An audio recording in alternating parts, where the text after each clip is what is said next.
Hello and welcome back to your Two Guys Halloween Countdown Extravaganza. I'm sticking with the name. Today we're focusing on ghosts, but it's double spooky because this ghost is a witch. Confused? Me too. So let me explain.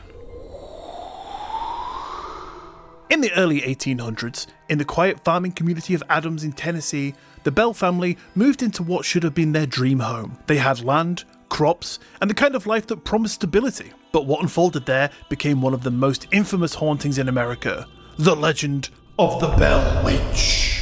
At first, it was a minor inconvenience, easy to ignore.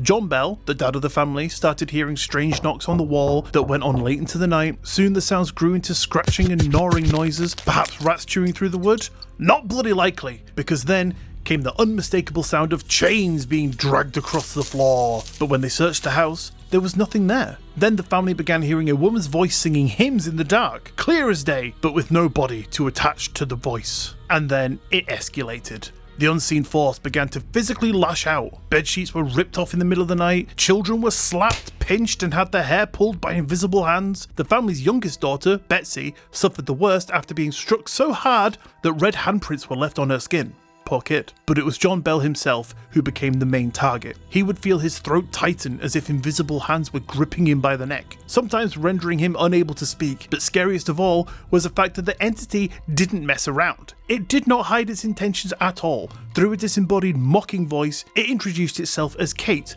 and flat out declared it intended to kill John. And I just want to point out, that's not what you want to hear. I mean, if there was a lion in my house and it said that it wanted to kill me, that's a physical thing. At least I can fight back a little bit. But an unseen, disembodied voice, that doesn't seem very fair to me. Plus, it's got the power of being dead, so to do the things with the hands that they do when they, you can't see the hands. It's scary business. But, a lion, I'd give it a go. Yeah, that'd be a fair fight. But anyway, I digress.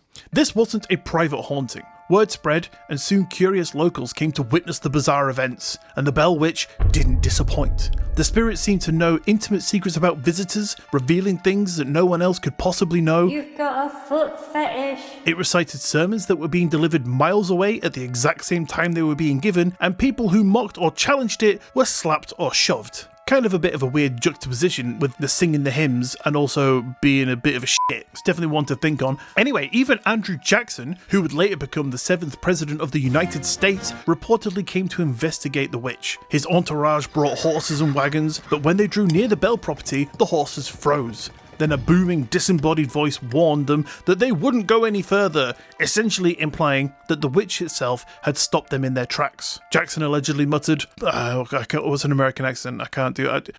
By the eternal, boys, this is better than fighting the British, before retreating. I don't really know what that means. By the eternal, boys, this is better than fighting the British. What, being stopped in your tracks and having to retreat is better than fighting the British? I don't understand. Anyway, no hard feelings on that. Love you, Americans. So years passed, and the torment didn't let up. John Bell's health deteriorated, his throat would swell until he could barely breathe, and his strength withered. In December of 1820, he was found dead, and a strange vial of liquid was discovered near his bed.